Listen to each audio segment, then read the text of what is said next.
Nothing can stand on my way. I'm going up from here. Hey guys, it's Yanta. Welcome back to my channel. This video is really more about a consideration I want you guys to do. I want you guys to consider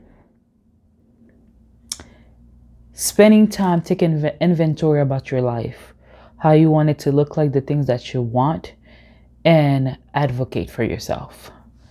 And this video in particular is going to be talking about self-care, but necessarily on the physical wellness or medical wellness part. In the last butterfly story, towards the end, I was talking about my gratitude for having access to healthcare and being able to go to see a mental health, like a therapist, but also being able to go to a doctor, get some diagnosis, and getting the care that I need.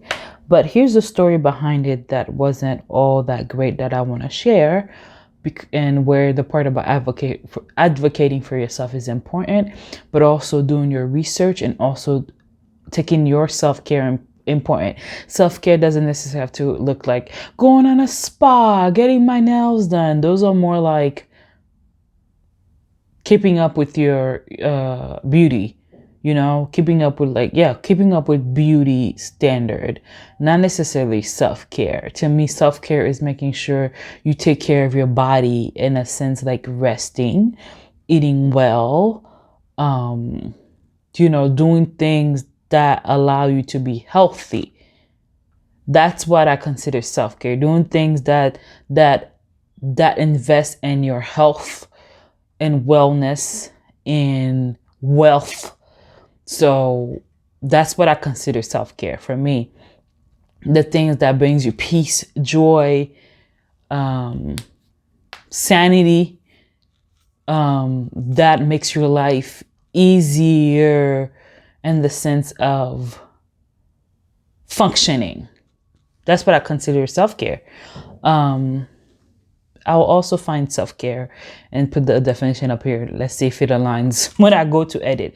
But anyways, here's the story, right? Since I was about 16 years old, I remember, I don't know if it's exactly 16, if it was younger, but around that age, I had one particular month, I don't remember when it was, that my period came for a whole month. When I finally brought it to my mom's attention, she took me to a health center around the neighborhood at that time that I was in Florida.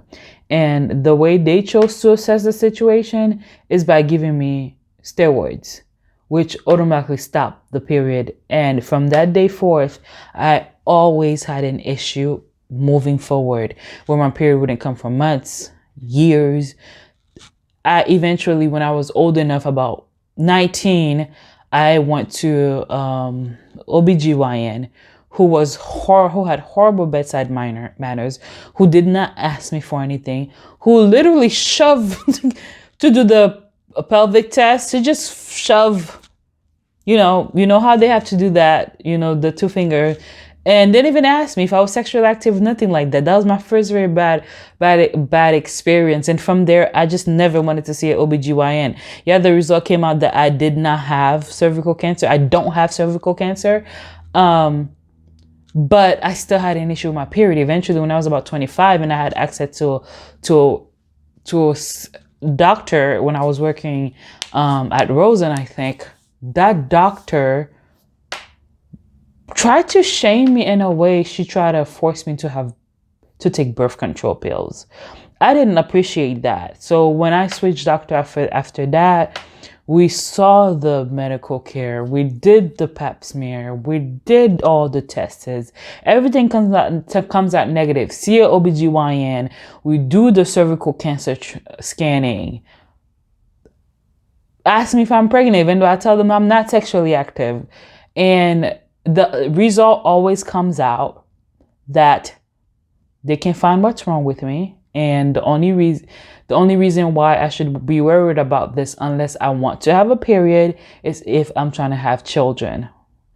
I am not trying to have children as a single person. I have no interest in that. I love kids, but I would prefer that happen when I married. And that hadn't been the case, right? And I tried birth control pills. They just seem to have made the matter worse. So I say all this to tell you, like, it had been years of going to the doctor and getting the same result. When I moved to Chicago and I had access to healthcare, seeing my primary care, obviously that's something that comes up. So one of the questions they ask you, when was your last menstrual? When that comes up automatically, oh my gosh, you have to say OBGYN, this, that, and the third. And I almost didn't want to say OBGYN. And I think with the first doctor, I didn't say OBGYN, but here were some of the things that were literally plaguing me that as I got older, that was really hurting me. Outside of having food allergies, I think you guys seen a testimony where I had an anaphylactic shock and I went to the ER and I could have died, but I didn't have access to an EpiPen. Well, now I have access to an EpiPen because of the anaphylactic shock. It's proof that I need this because I could have died. Didn't, by the grace of God. So cool. That first doctor, he was good for that. And I also was able to run a blood test where I found out that I developed 3 more allergies. One of them being soy and 2 other nuts. It was peanut and now it's almonds and hazelnuts. So it's now soy, hazelnuts, and almonds. I used to OD eat almonds. OD. And finding that out bummed me out because man, it's narrowing down how I can eat.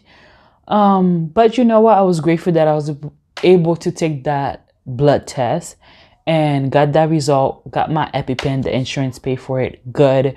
I'm going to take more precaution. But also I was noticing once I eliminated soy or try my best to eliminate soy, notice a difference in my body where I used to feel like my muscles felt like they were deteriorating.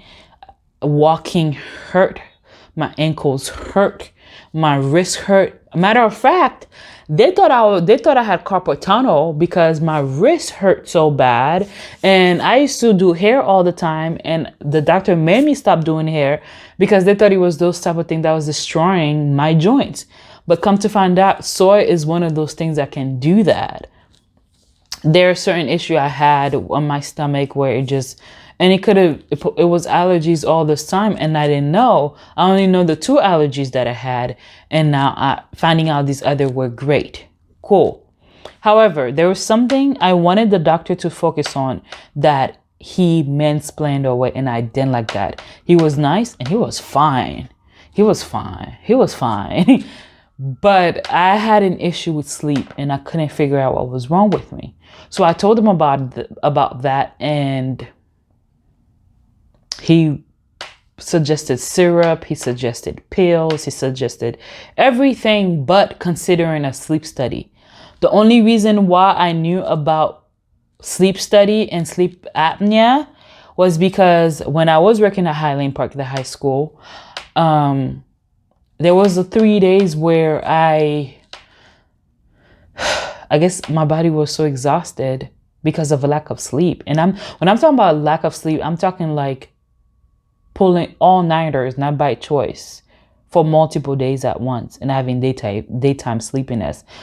Trying to fall asleep, putting rain sound, doing everything that I can and unable to fall asleep. And when I do, I can't stay asleep. And then when I'll fall asleep, it's almost like my body did not want me to sleep, that it felt like somebody pushed me awake and I will get up and it will take me forever to fall asleep. And that happened all the time, all night, every day. And this has been an issue, but it felt like over the years, it was happening worse and worse. And during springtime and wintertime, when my sinus is acting up, even the more, to the point I thought it was seasonal depression. Now, I did find out that I did get diagnosed with circumstantial depression and everyday anxiety, and that can add to insomnia, which makes it hard to sleep. But, I didn't know how to deal with that either. So anyways, I bring that to my doctor, my first doctor, who was a male, Caucasian male, when I lived north of Chicago. And well, oh yeah, so I was in Highland Park and I couldn't, I was so tired. I had to call off 3 days at a time. Then when I got back to work, a coworker was like, "You probably have sleep apnea." I said, "What the heck is that?" He explained to me that he had it and the research and that they found and this, that, and the third. And I'm like, what? So I made an appointment with my doctor and asked him, can he consider that? And how do I get that done? He said he has to give me a referral. So we talked about it again and I came in and he tried to I guess there's some rules regarding that where your neck circumference has to be a certain size. You have to be a certain level of being overweight. That he didn't think I fit the demographic and it mainly affects whatever male, this, that, and the third. And I didn't fit that demographic that he felt like majority of people who struggle with that is. But after pushing, he gave me the referral. Nevertheless, I never received the referral. I will call the doctor's office. Nobody would answer. When I will find somebody, they'll tell me, talk to this department. We'll call that department, leave message after messages. Nobody would answer. I would pull up at the doctor's office to see if I could see somebody. Never get an answer.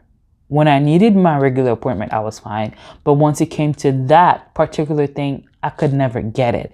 It was almost as if they were trying to hide away from giving me the referral. And it was pissing me off. Eventually, I moved south of Chicago. Chicago is very segregated. And sides of Chicago almost feel like you're moving to a different city.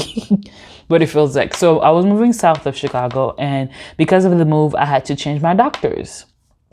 So changing my doctors, I now have I don't know where she's from. It almost feels like she's from Turkmenistan type of countryside, and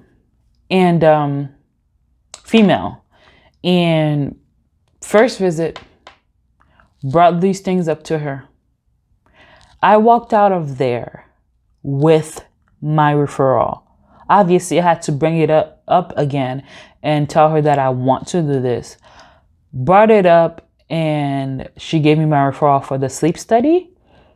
And of course, required that I see a OBGYN. And I was like, well, I told her when it came to the OBGYN, this is an issue I've been fighting for years. And they all tell me the same thing. I'm tired of getting pap smear for no reason. So after bringing that up and basically telling her, I really don't want to have to see OBGYN if they're just going to tell me the same thing. Or if whatever they can do, you can do. So she was like, you know what? I'm going to have them do a run a hormone test. So I'm like, okay, nobody ever offered that before. That's different. After all these years, you're the first one to say that. So, okay, that makes me feel better that I'm going to this OBGYN and yes, they're going to do all the regular tests, but there's something that's never been done before that is going to be done for the first time. Let's check this out. Now, granted, I had been researching PCOS for a really long time because some of the same symptoms that people were saying that they had, I was experiencing. I'd always been small, gaining weight and unable to lose weight. Facial hair or unwanted hair, places that seems more than most females should have. These little different things. So yeah, eventually I saw the sleep doctor. When I got to the sleep doctor and they saw me my first appointment, they basically were like, you should have been here. And I'm like, I didn't know.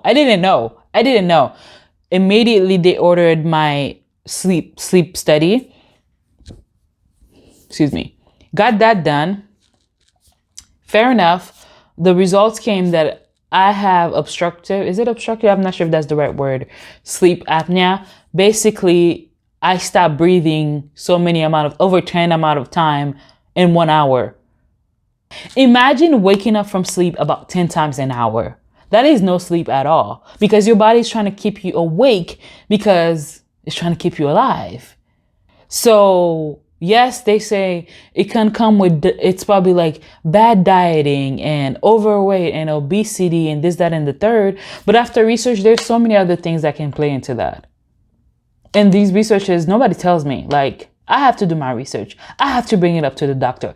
I have to tell them, okay, yes, I thank God that my doctor listened to me when I was like, yeah, I want to see an OBGYN, but I'm not going to go there just for them to run the same test they've been running for years to tell me the same thing.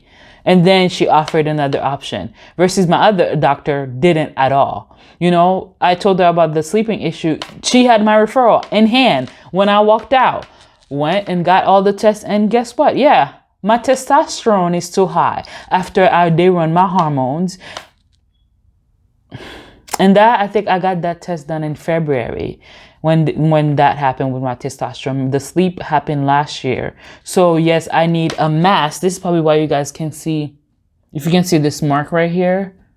The first mask I had, it was like the plastic nylon texture. I can't think of the name. I think it's like latex-like, and I have sensitive skin, so it was irritating my skin. This is much better. Like, it doesn't feel irritated, even though the mark is still there, because I had to call and ask and tell them about that, and they was like, yeah, we can send you another mask. It's like, why wasn't that an option to begin with? Once again, advocate for yourself.